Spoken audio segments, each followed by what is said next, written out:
Hi, Amanda here. If you've already subscribed to my channel, thank you so much. I truly appreciate you. Another way you guys can continue to help me is to like and to comment on these videos, and that lets YouTube know that it's something that should be shared. If you haven't subscribed, you can hit that button, and then there's a bell that'll pop up and you can hit that if you want to be notified. I normally post layouts on Tuesday and some sort of fun fold card or project on Fridays. In November, I'm going to be doing kind of craft show or a small teacher gifts, and that's what we're going to do today. If you like any of the product that you see, you can go to my website, craftingwithamanda.com. I am a close to my heart maker, and you can order those products through me. If you don't already have a maker, I would love to help you. So this is going to be a little different, and then I'm just going to show you how to make the boxes. You get to figure out how to decorate them and what you want to put in them yourself. So I have some bulk Isabella papers, and that's what this is. And Isabella workshop kits are still available, so you can still find this paper if you love it. But for this first little treat box, you need to cut 6 inches by 8 inches, and then you're going to score along the long side like I see here, or like I show here, at 1, 3.5, 4.5, and then slide it over to 7 inches, and that's your last score that way. And then you're going to turn it 90 degrees so that it's the short side, and just score at 1 inch and then 5 inch. And I actually did that backwards of 5 and 1. And that's all you do for the scoring. And now I'm going to trim just little triangles. Oop, I realized I needed to turn it. Trim triangles off the long side at each of the folds. So I'm just kind of making it so that there's some ease when you put the backs together, just to make sure that it doesn't, the square corners don't hold you up, or that you cut on one side of the line versus the other side of the line. So I sped that up so that you didn't see all of that, but you can see how those score marks are. And then I did grab the 1 inch circle punch because I'll use that to kind of make a lift for the front of this box. This turns out to be what I would call like a donut box opening, in that the lid is attached to the bottom of the box. So here you fold in the 2 flaps on the front of the box, and I'm just going to reinforce all of these folds with the bone folder. You can do this before you make the cuts. I tend to do it after because I forget. I do another version of this box later if you want to see it again, and it's bigger, but I always forget and do the cuts first.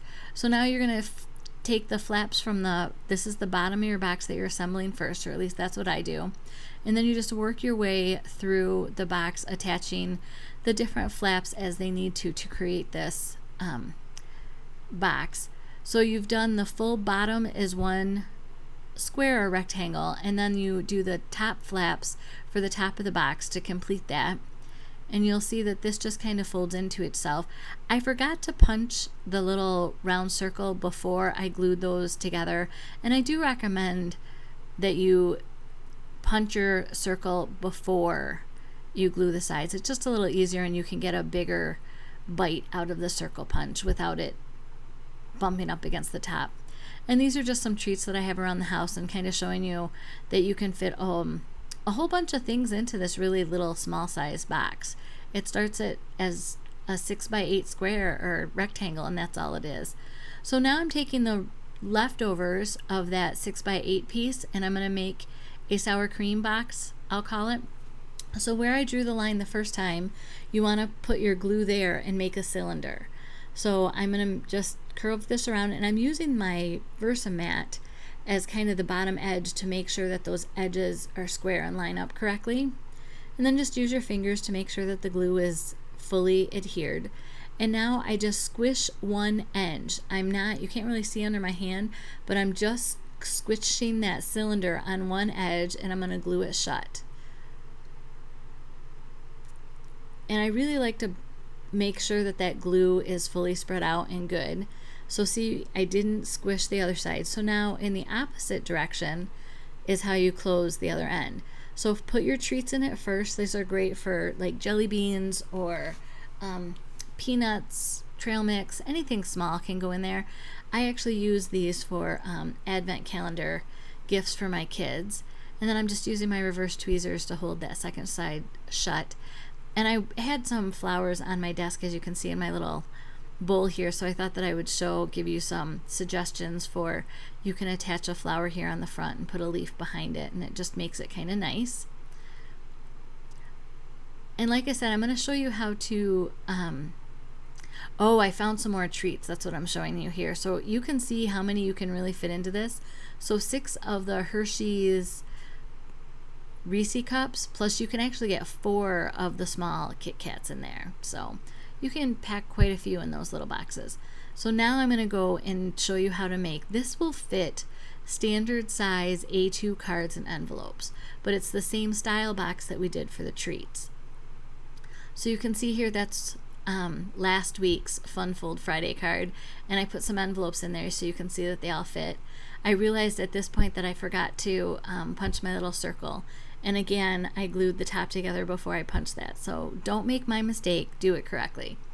So to make it a note card size box, you start with an 8 by 12 sheet of paper.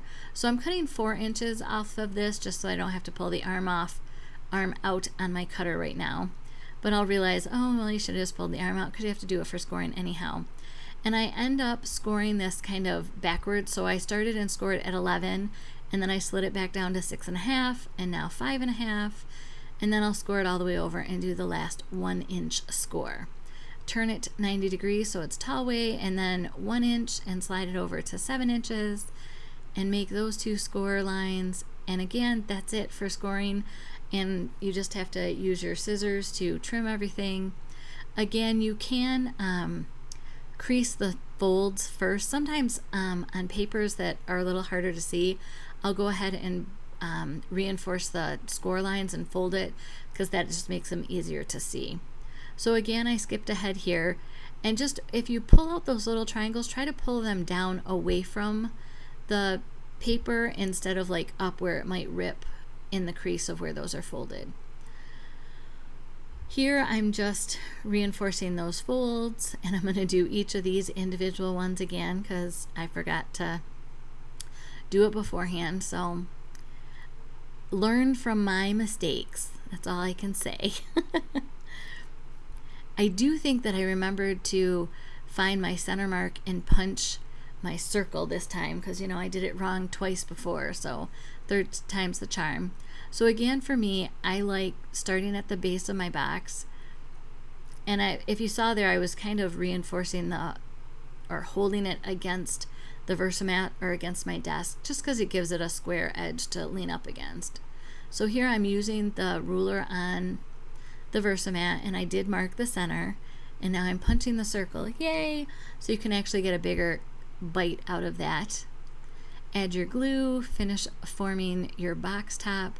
It really is that simple, and these things come together very easily. Cardstock works great. The Close to My Heart pattern paper is a thick paper. It's actually a lightweight cardstock, so it'll hold up. And of course, I had to pull my blue leaves in because it just works so much better with that Isabella paper. But how cool would that be to decorate and then fill with note cards? If you haven't subscribed, one last chance here. Here's another video you may be interested in, and I hope you have a blessed day. Thank you.